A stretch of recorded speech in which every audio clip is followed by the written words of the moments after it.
Welcome back to তানির রান্নাঘর। সবাইকে অনেক অনেক স্বাগতম আমার নতুন একটা রান্নার ভিডিওতে।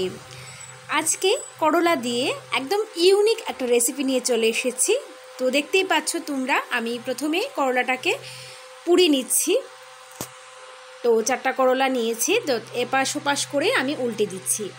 তো দেখলাম 4টা বেশি হয়ে যাবে, আমাদের ঘরে যেহেতু মানুষ কম তার জন্য 3টা করলা আমি 4-5 মিনিটের মতো পুড়ে নিলাম। এবার গরম অবস্থাতেই একটা জলের পাত্রে নিয়ে খুব ভালোভাবে পরিষ্কার করে নিতে হবে। যেহেতু পুড়ে যাওয়া কি হবে, এটা একটু মানে পুরা পুরা ভাব যদি থাকে তাহলে খুব ভালোভাবে ধুয়ে নিলে এটা চলে যাবে। এই রকম যদি করলা তুমি বাড়িতে রান্না করো তাহলে ছোট্ট বাচ্চা থেকে বৃদ্ধ সবাই চেটে পুটে খাবে, একদম গ্যারেন্টি দিয়ে বলতে পারছি। এত টেস্টি হয়। আর করলার যে তিতা ভাবটা এটাও কমে যায়, কারণ যেহেতু আমরা এটাকে আগে পুড়ে নিয়েছি। তো দেখো, আমি এবার করলাটাকে খুব ভালোভাবে পরিষ্কার করে নিয়েছিলাম, নিয়ে সাইডের যে ওই জায়গাটা ওটাও কেটে নিচ্ছি। এবার এটাকে গোল গোল করে আমি কেটে নিচ্ছি। সাইজটা তোমরা লম্বা করতে চাইলে লম্বা, আমি গোল করে দিচ্ছি। একবার অবশ্যই ট্রাই করবে বাড়িতে। যারা করলা খেতে পছন্দ করে না তারাও করলা খেতে ভালোবাসবে, করলার লাভার হয়ে যাবে, এটা বলতেই পারি। তো দেখো করলা কাটা হয়ে গেছে। এবার এটার মধ্যে আমি একটা আলু অ্যাড করব। তোমরা চাইলে শুধু করলা দিয়েও করতে পারো, তবে আলুটা আসলে আমাদের ঘরে সবাই খুব পছন্দ করে, তার জন্য একটা আলু দিয়ে দিলাম। আলুটাকেও সেম গোল গোল করে আমি কেটে নিচ্ছি। দেখো, এবার কিছু পেস্ট করে নেব। এখানে আছে পোস্ত 1 চামচের মতো, আর নিয়েছি কালো আর হলুদ সর্ষে, এটাও 1 চামচের মতো একটু ভিজিয়ে রেখেছিলাম। 2টা কাঁচামরিচ দিয়ে দিচ্ছি। আর সর্ষে বাটাতে যদি তুমি কাঁচামরিচ অ্যাড করো তাহলে সর্ষে যে তিতে ভাবটা এটা থাকে না। তো পেস্ট করে নেব। এবার কড়াইতে আমি দিয়ে দেব তেলটা খুব ভালোভাবে গরম হয়ে যাওয়ার পরে 5 ফোড়ন দিয়ে দিলাম। এবার হলুদ দিয়ে দিলাম।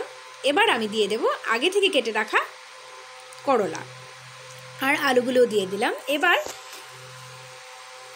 লবণ দিয়ে দিলাম। দেখো 3 মিনিটের মতো এবার এটাকে মিডিয়াম আঁচে আমরা একটু ভেজে নেব।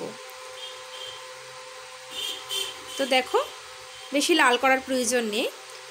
দেখো এর মধ্যে আমার পেস্টটাও কিন্তু একদম রেডি। একটু কাছ থেকে দেখো, পেস্টটা খুব ভালোভাবে হয়ে গেছে। আর সর্ষে আর পোস্ত আসলে যদি একটু ভিজিয়ে রাখো তুমি তাহলে খুব ভালোভাবে পেস্ট করা যায়। এখানে দিয়ে দিচ্ছি 1 কাপের মতো দুধ। এটাই হলো রান্নার টুইস্ট। এই দুধে যদি তুমি করলা আর আলুটাকে সেদ্ধ করে নাও তাহলে খুব ভালো একটা ক্রিমি একটা ভাব হবে গ্রেভির মধ্যে, এটাই টেস্টটা খুব বাড়িয়ে দেয়।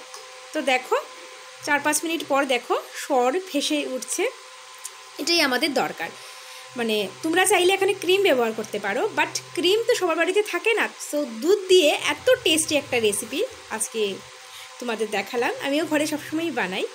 এবার দিয়ে দিলাম আগে থেকে তৈরি করা পেস্টটা, সর্ষে আর পোস্তর যে পেস্ট বানিয়ে রেখেছিলাম। এবার একটু মিশিয়ে নিচ্ছি। দিয়ে দিচ্ছি আরও 1 কাপের মতো জল।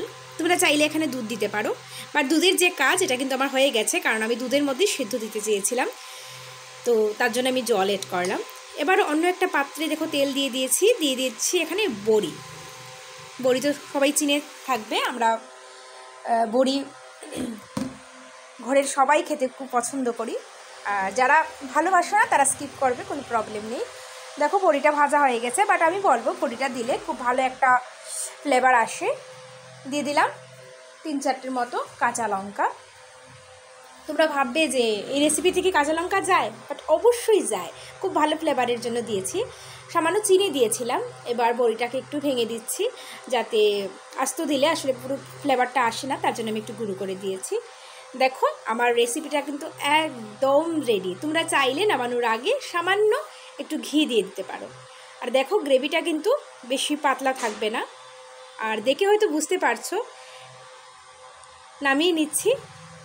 আজকের এই রেসিপিটা যদি ভালো লেগে থাকে তাহলে অবশ্যই করে আমার চ্যানেলটা সাবস্ক্রাইব করে দিও, আর বেল আইকনটা বাজাতে কিন্তু একদম ভুলো না। ফ্রেন্ড ফ্যামিলি সবার মধ্যে একটু শেয়ার করে দিও ভিডিওটা। আর যারা করলা খেতে পছন্দ করো না অবশ্যই করে একবার বাড়িতে এইভাবে বানাবে। আশা করছি তোমরা পরের বার থেকে করলাটা পছন্দ করতে শুরু করবে। সবাই ভালো থাকবে, আবার দেখা হবে নতুন একটা রেসিপির সাথে। টাটা।